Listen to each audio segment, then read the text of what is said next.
spine is warming up. And there's a head on top of that spine, connected. It has all the movements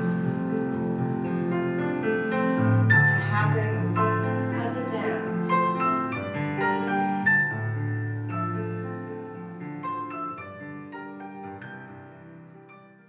Little flowing hills of curves that dot across the screen.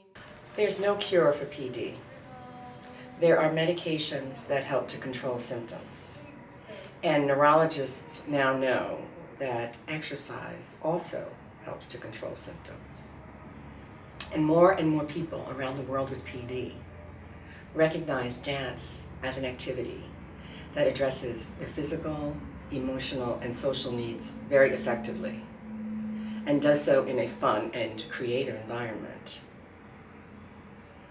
The national program, Dance for PD, that I did training in, and now present my program here in Lincoln, Dance for Parkinson's, is founded on one fundamental premise, that professionally trained dancers are movement experts whose knowledge is useful to people with PD.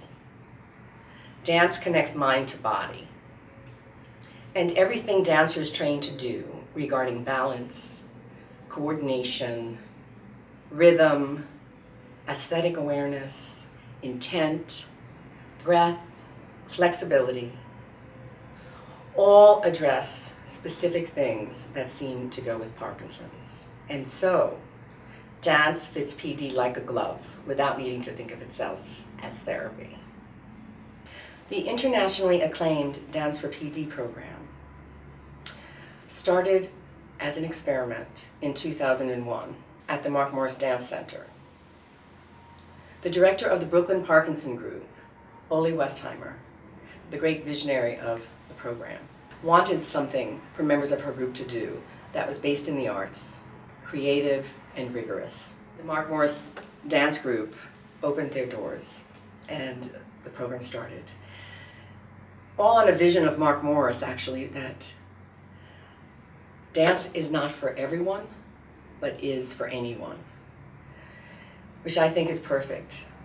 And I followed the program as a founding member and a 21-year veteran of the Mark Morris Dance Group since its conception and its growth. It was a few years ago here in Lincoln that I saw the big billboard on Cornhusker Highway that stated, "Nebraska has the highest Parkinson's disease per capita in the world."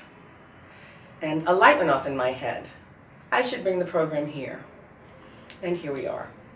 I received a fellowship, did numerous trainings at the Mark Morris Dance Center, and started with pilot classes spring of 2014.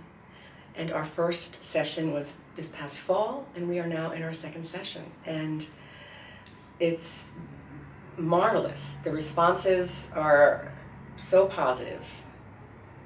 Exercise is a key thing for Parkinson's patients, so they don't get stiff, so they don't freeze.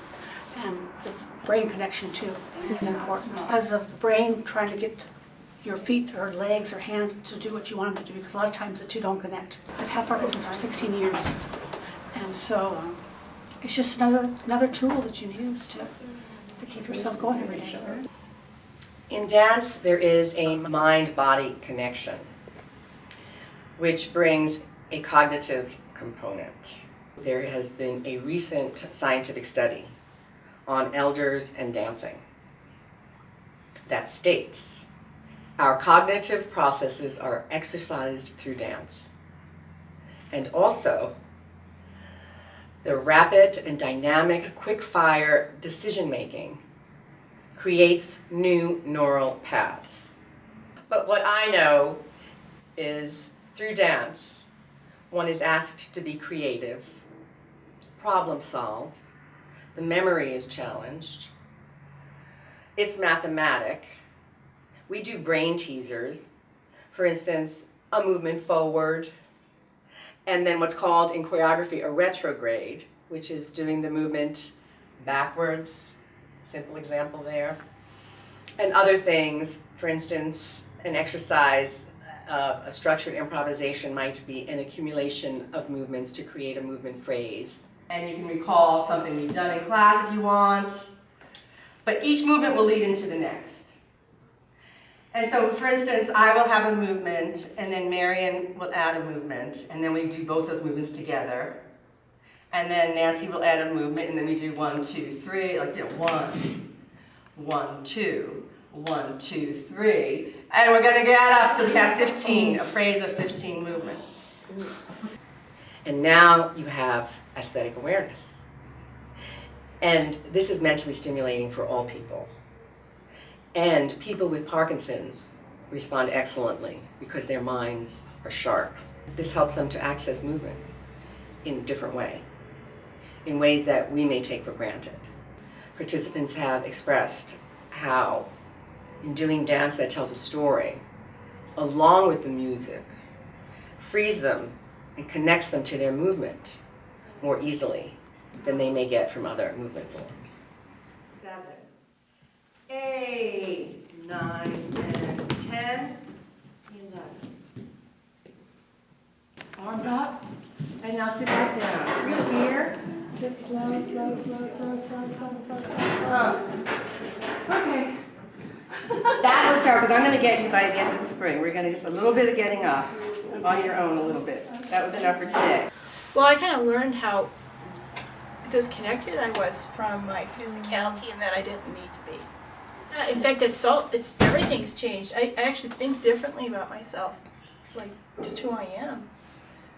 I think that it's helped me with general confidence and given me my confidence back, which I think is huge because I think that was taken away by the Parkinson's, and then coming here and with Ruth, she's really helped develop your confidence and your strength. I'll just highly recommend this if you're looking for your own well-being. This gets right to where it makes a difference. It's really powerful. Although I worked very hard to bring the program here to Lincoln, the positive things that the participants are saying truly warm my heart and reaffirm that when you give, you receive, as I am totally inspired by them being brave enough to do something about it, to come and dance. And our circle dance at the end of the class, which is part of the dance class etiquette, our reverence, a time of giving thanks for dancing together, always moves me in ways that words cannot describe. Which is why we dance.